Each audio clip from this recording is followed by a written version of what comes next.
반갑습니다. 4월은 새시대 새 부처님이신 소태산 대종사님께서 깨달음을 얻으신 대각의 달입니다.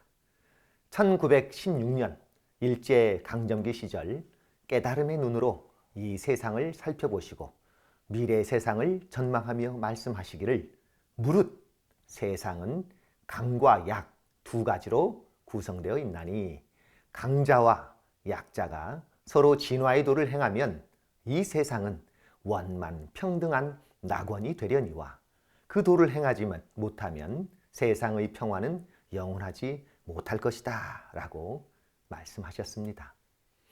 올해 초에도 전산종법사님께서 강약 진화로 평등 세상 이룹시다 라는 제목의 신년 법문에서 아직도 세상의 강약의 다툼이 그치지 않아서 많은 사람이 전쟁과 갈등과 고통 속에서 희생당하고 있는 것은 우리 사회가 세계 인류는 하나로 연결된 공동체라는 자각과 강약 진화의 도를 알지 못하는 어리석음 때문이라고 말씀하셨습니다. 그러므로 하루속히 모든 인류가 이러한 어리석음에서 벗어나 지혜의 등불을 밝혀야 한다라고 법문 말씀을 해주셨습니다. 자, 우리 함께 생각을 해봅시다. 누가 강자이고 누가 약자인가요? 네, 돈이 많으면 강자, 그렇죠. 권력이 높으면 강자, 그렇죠. 지식이 많으면 강자, 힘이 세면 강자.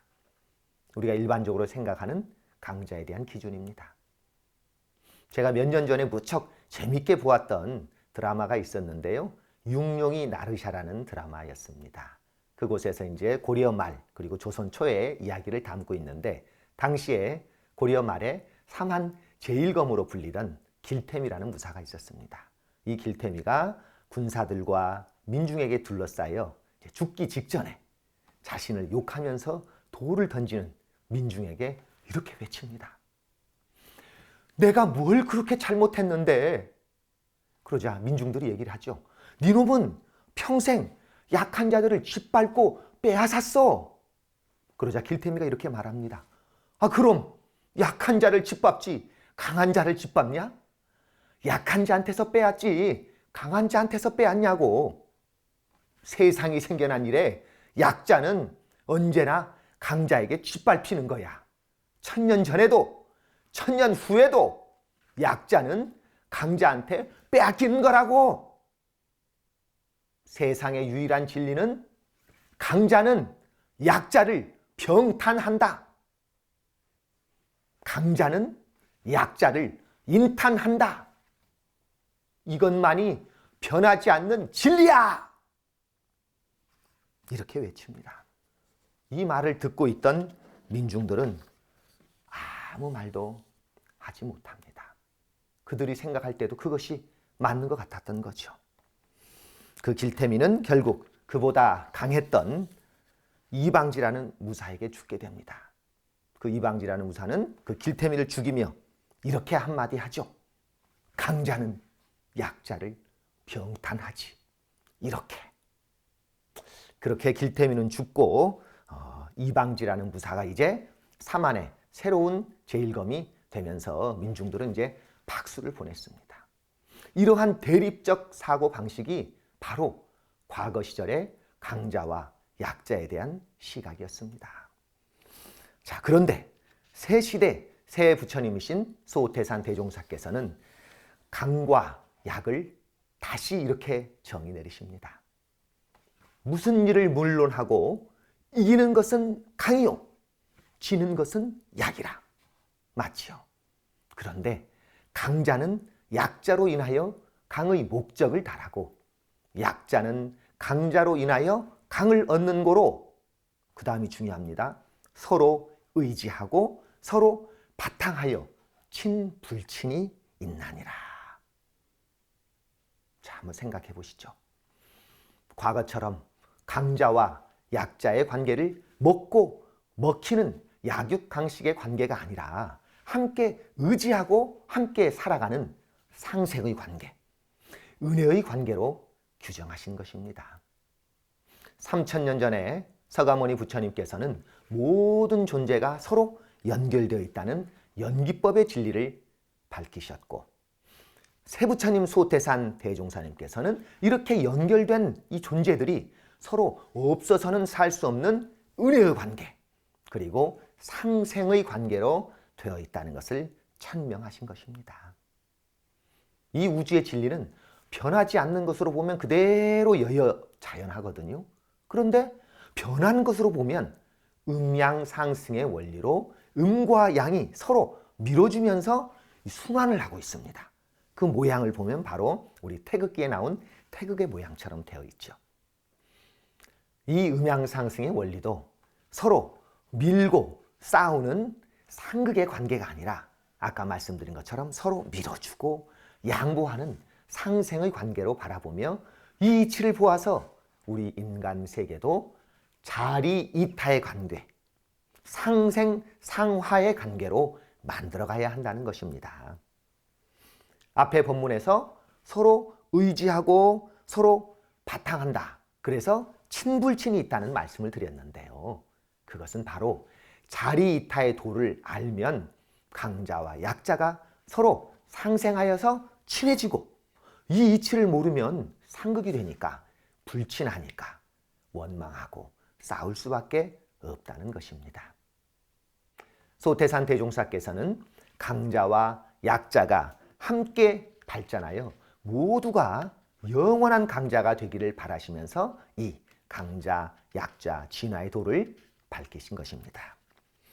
그래서 강자는 강을 베풀 때 자리이타법을 써서 약자를 강자로 진화시키는 것이 영원한 강자가 되는 길이요, 약자는 강자를 선도자로 삼고 어떠한 천신만고가 있다 하여도 약자의 자리에서 강자의 자리에 이르기까지 진보하여 가는 것이 다시 없는 강자가 되는 길이니라.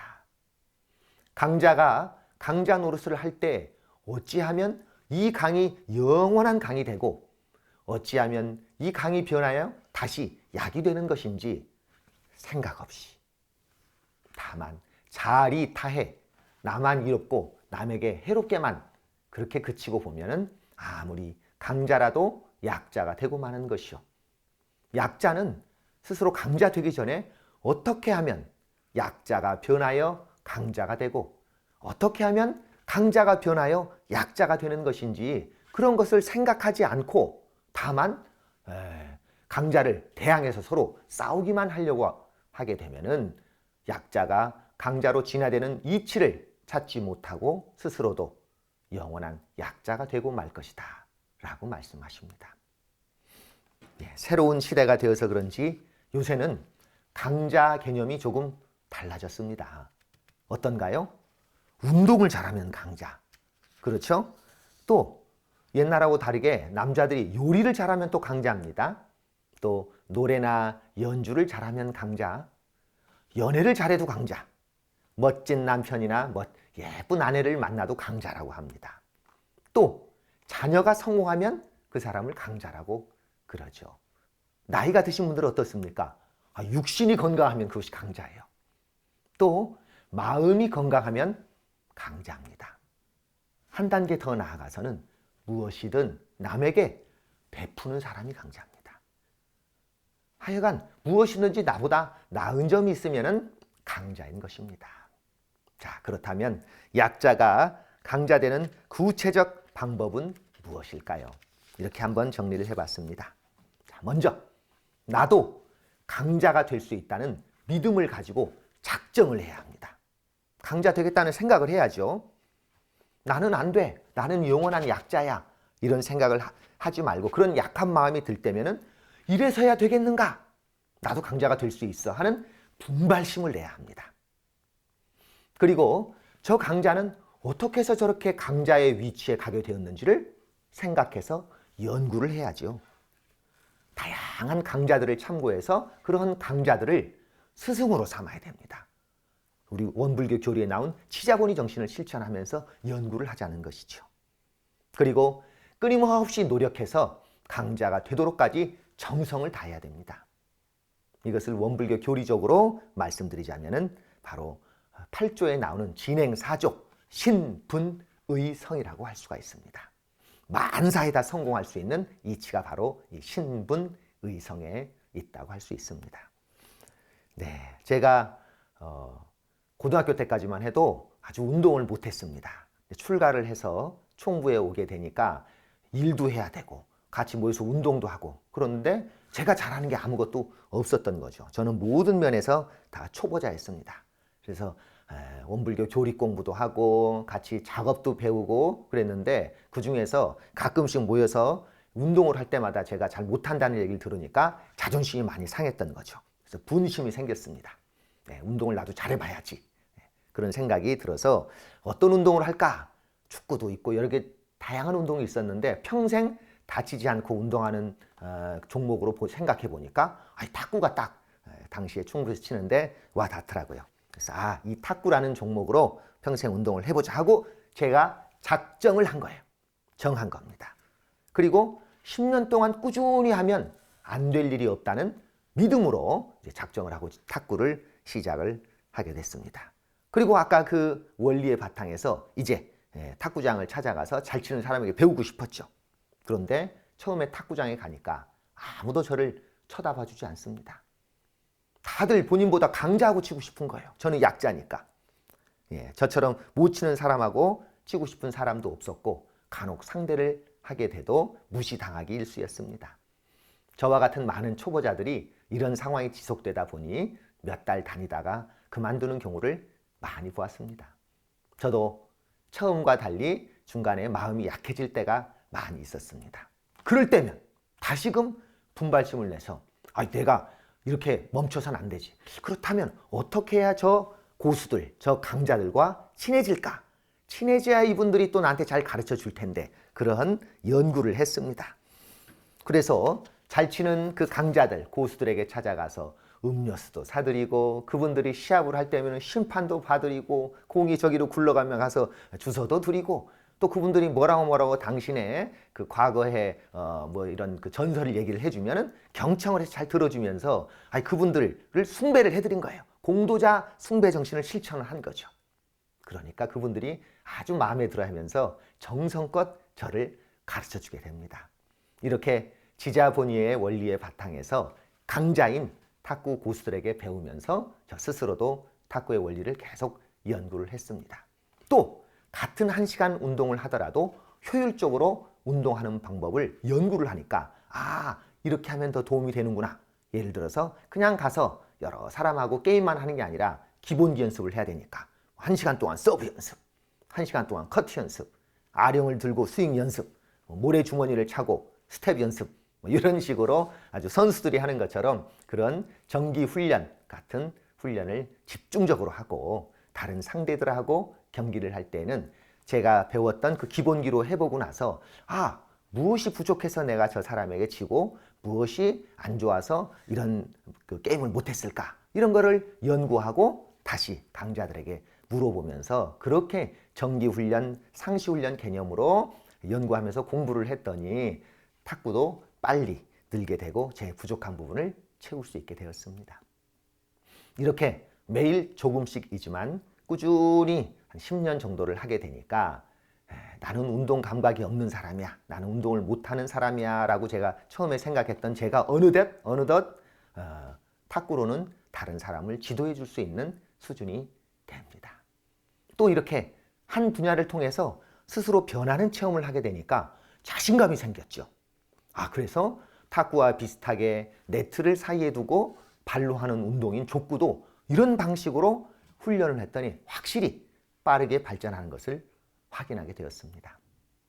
비단 운동뿐 아니라 운동은 이렇게 몸으로 하는 것이라서 바로 보여지니까 우리가 알고 있지만은 운동뿐만 아니라 다른 어떤 분야도 이렇게 강자들을 선도자로 삼고 어떻게 해서든지 그들이 강자가 되었던 것을 잘 연마해가지고 참고를 한다면 누구나 약자들이 다 강자가 될 수 있다는 것을 저는 체험을 했습니다.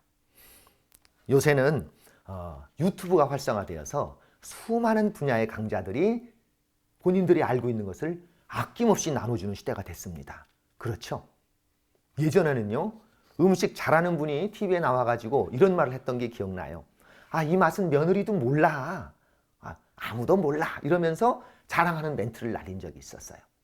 그래서 무언가 비법은 그 사람만 아는 거야. 아무나 알 수 없어. 그런 시절에서 이제는 모든 음식에 거기에 조리법대로만 하면 누구나 그 맛을 낼 수 있는 그런 시대가 됐습니다. 자, 우리 마음속에는 남보다 강하고 싶고 잘하고 싶고 인정받고 싶은 욕구도 있지만은요, 한편으로는 남들을 도와주고 싶고 배려하고 싶고 내가 가진 것을 나누고 싶은 그런 본성도 우리에게 있습니다. 이런 것이 유튜브를 통해서 활성화되는 거죠. 그래서 이제는 약자들이 강자 되기가 아주 수월해졌습니다. 네. 자, 그런데 이제 약자가 이제 강자가 이제 됐다고 쳐봅시다. 저를 예를 들어서 제가 탁구의 약자에서 강자가 되었는데, 그러면 그 강자들은 어떻게 해서 이 강을 영원히 유지를 해야 될까요? 자, 약자가 강자되는 방법은 아까 말씀드렸듯이 작정해서 분심을 내고 연구해가지고 정성을 들이대면 이제 강자가 됐다고 치면 거기가 끝인가? 그렇지가 않습니다. 강자도 언제든지 제대로 강자의 역할을 하지 못하면 다시 약자가 될 수 있기 때문에 영원한 강자 되는 방법을 실천을 해야 합니다. 그것은 바로 우리가 강자가 되었을 때 거기에 머무르지 않고 다른 약자들을 이끌어줘야 영원한 강자가 될 수 있습니다. 최고의 학습법은 남을 가르쳐주는 데 있다고 합니다. 남을 가르쳐주기 위해서는 더욱 꼼꼼히 공부를 해야 되고, 또 나를 통해서 배우는 사람들이 실력이 느는 모습을 보면요, 거기에 기쁨과 보람과 행복이 있습니다.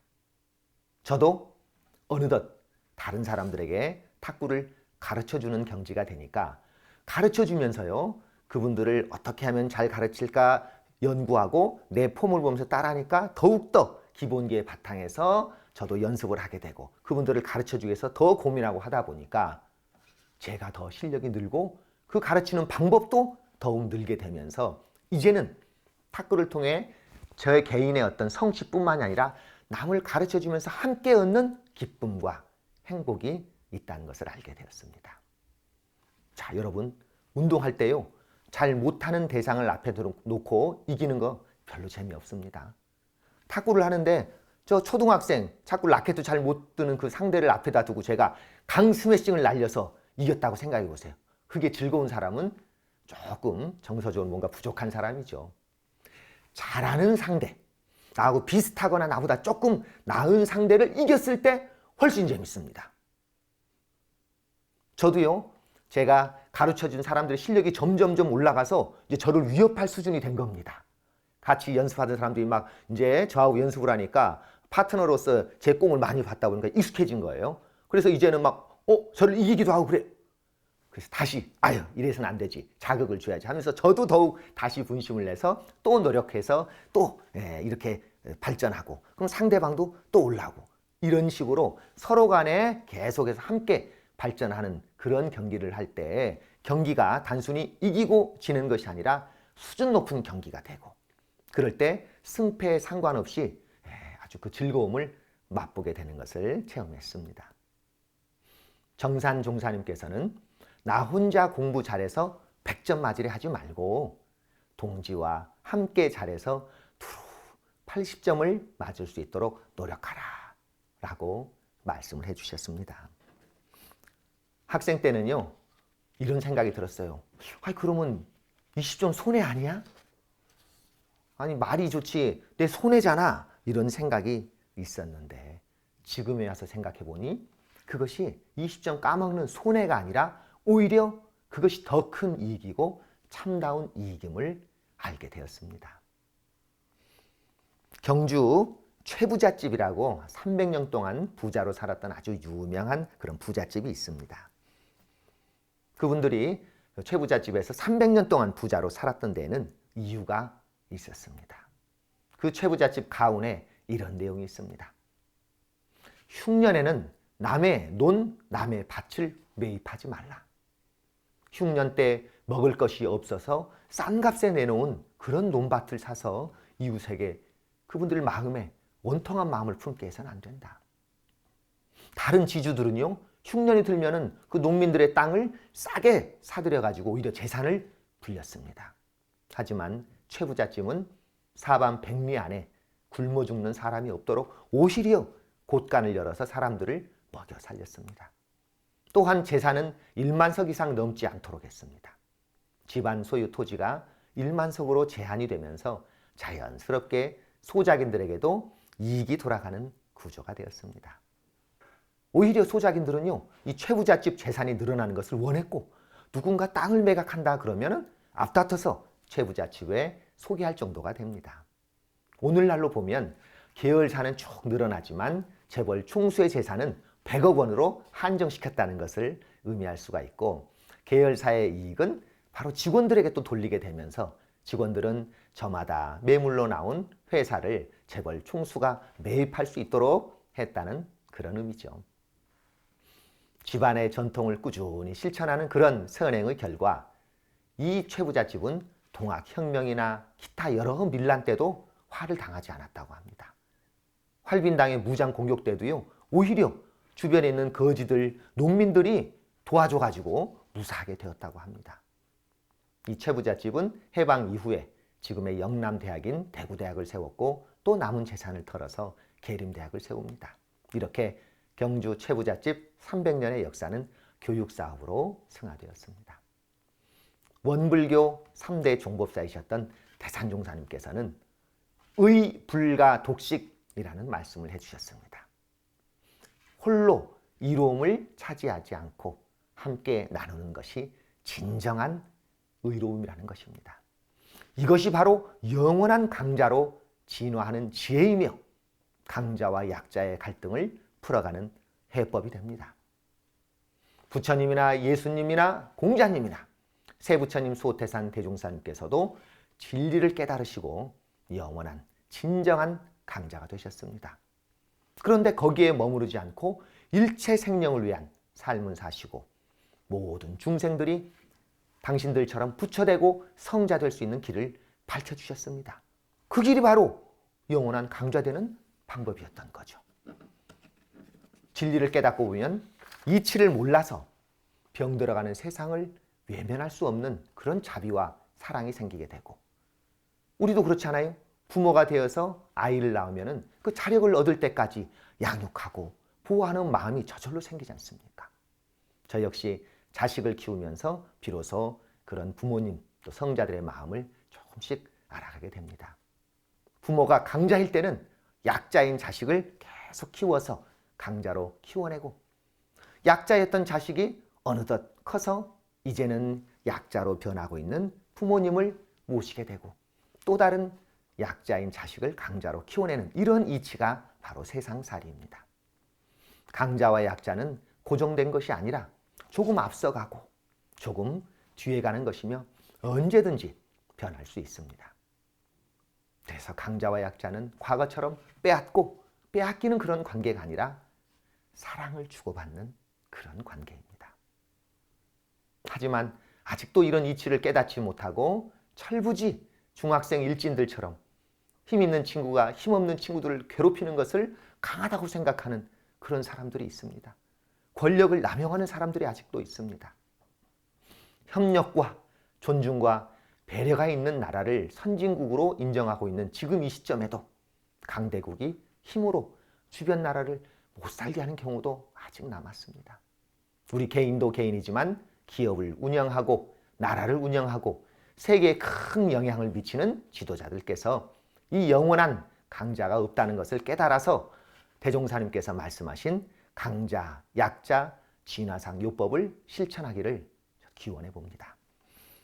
아무랬던 일제치하에서 세부처님 소태산 대종사께서는 약자인 갑동리, 강자인 을동리 예화를 들면서 약자가 점차 강자로 진화하고 강자가 영원한 강을 누리기 위해서는 반드시 이 자리이타법, 나도 이롭고 너도 이로운 이 법이 필요한데, 이제 그 약육강식하는 그 시대가 되면은 서로 미워하고 서로 괴로우니 새로운 이 법을 내놓으시면서 이렇게 말씀해 주십니다.